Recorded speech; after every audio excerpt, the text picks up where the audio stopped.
Jennifer, where'd you like to start? You want to talk about the exorbitant amount of money you apparently get to spend if you want to run for the Liberal leadership? Oh, yes. Okay. So a lot has happened since the last time we spoke. So there's more clarity surrounding the Liberal leadership. So if we can talk about the 350 after, we'll talk about the spending limit. So the spending limit for the candidates that we will also speak about after is $5 million. That is huge. I have never seen such a spending limit in any leadership race in Canada. And given that it has to be spent, over a very short amount of time, they're going to be naming their leader on March 9th. We will expect that to be hearing a lot from these candidates if they can spend that much money. But of course, they have to be able to raise it. And what's good, they've built something into their rules, which is smart, and it's good for the candidates, because those candidates, they cannot incur more than $200,000 of debt at any given time during their campaign. So they're not going to end up on March 9th with massive, massive debts that they can't control. But I want to give you some clarifications on what we talked about last week when you asked about the 350 and how that was going to be. So I have some clarity on that. Those rules were released yesterday. So of the 350,000, there is they're taking, you can pay in installments.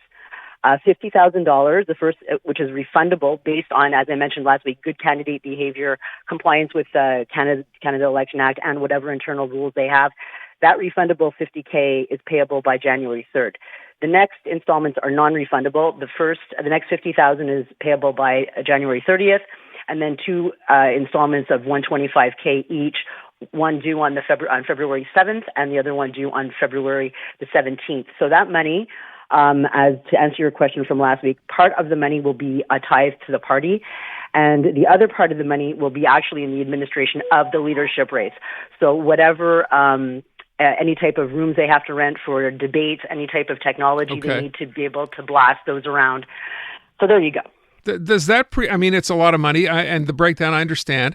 Do you think that precludes someone from getting interested here who would consider doing it and then finding out how much money is actually involved here from then deciding to go ahead?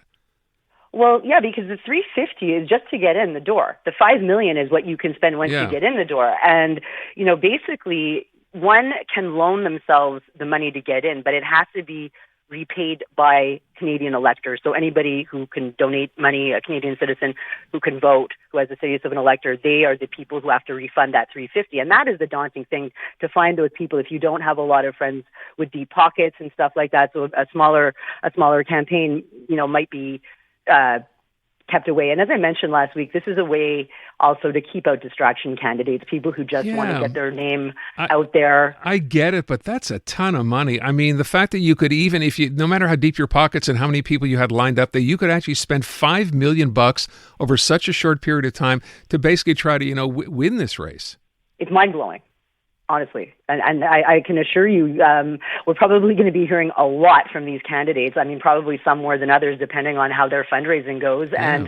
And, we still really, as it is, Aaron, there are only two candidates currently in the race. So you've got Frank Bayless, who I want to remind everybody is a Quebec candidate, despite the fact that he's a non-francophone, and the other candidate, Chandra Arya. Now, we've got a bunch of people who didn't have decided not to go. So based on since last week, a lot has happened. So Mélanie Joly's out, François-Philippe Champagne out.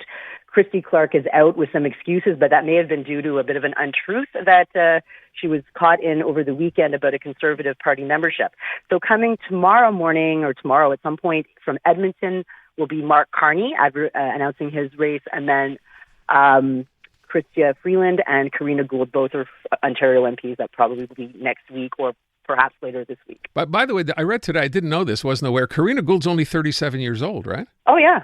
So she's very young. She's young. She's a young mother, and yes, and she's very active, and she's a McGill grad too.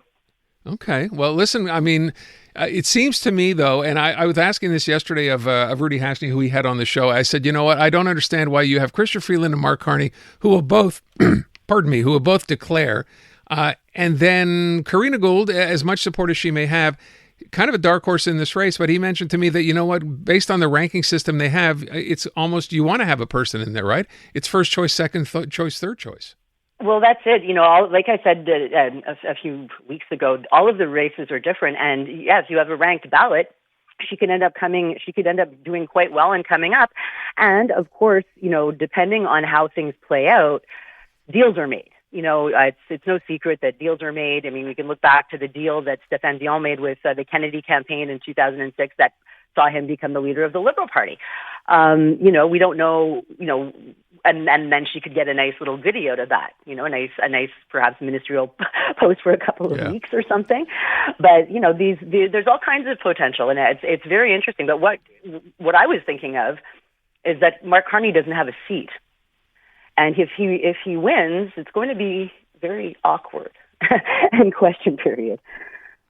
Well, to Mark Carney, maybe that's an advantage, obviously, for Mark Carney. You can have, darts thrown at you all day long. Maybe be really good in a fight against Pierre Poilievre, but I don't know. You really think that's a giant disadvantage? Well, it would be an opportunity to be able to strut his stuff and to be able to show him against Poilievre. I think that, he could overcome this by doing a series of media availabilities and different things, but he won't have that cut and thrust that he would have in QP with Poilievre. By the way, let me ask the question then, because we talked about this yesterday. You saw Mark Carney on with Jon Stewart, right? I saw parts of it, and he was hilarious. Okay. I thought for me, and I said this on the air at the time, and I know a lot of people gave him heck for the fact that he decided to do an American show, oh my God, before doing, anything in Canada. I don't have an issue with that. I actually thought I learned more about him in that 20 minutes than I had known up until now. Well, I'm really looking forward to it because what I have seen, there was one part, it was a joke, and since you've seen the whole thing, was like, it's not you, it's us, Yeah, kind of the relationship thing. It was so funny. It was like they had practiced that over and over. It was great. And okay, yes, he was on late night American TV. Guess what we don't have? Late night Canadian exactly. TV. No, he went on, he didn't go on CTV National News or whatever. That's not the same thing. It's a false equivalency. And I'm sure once he announces, he's going to be all over Canadian TV. So, as I said, I don't have an issue with that. Look, I don't want to leave this part out. Big premiers meeting today. I saw the table as they panned down here. All the premiers were there with the exception, I guess, of Daniel Smith, talking about a strategy against, Donald Trump and tariffs and whatever else. What did you make of that? Well, it was. I watched the press conference. So in the last hour, there was a press conference at the end of the meeting, and it seemed to be a very congenial meeting and very collegial meeting as well. So basically, the Prime Minister has said everything is on the table. So that Danielle Smith wasn't there. She was attending, I guess, via satellite. I don't know if Ms. Smith really understands how national trade works. Like they're not going to say, okay, tariffs and everything except for Alberta. I don't know if she's trying to go her own way, her little jaunt down, but it's not a good look for her not to show up today because everybody else looked pretty good. And, everything is on the table, including, unfortunately, her precious oil.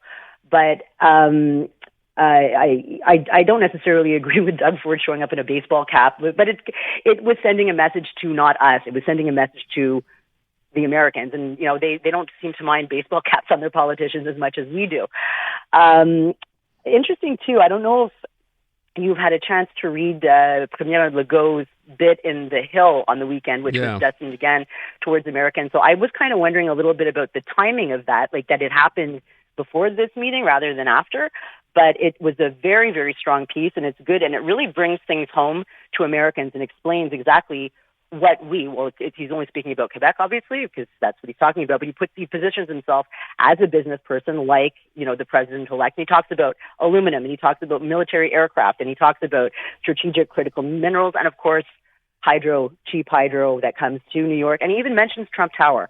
So it's worth a read. It's on the CTV website. Everybody can check it out. And I think the premier did a good job with it. I just don't really understand his timing, but well, that's just it, right? You're having, we talked about this earlier too, this idea that individual premiers now all get to weigh in. So it's no longer, it seems, a national issue as much as it is, an individual premier, provincial issue.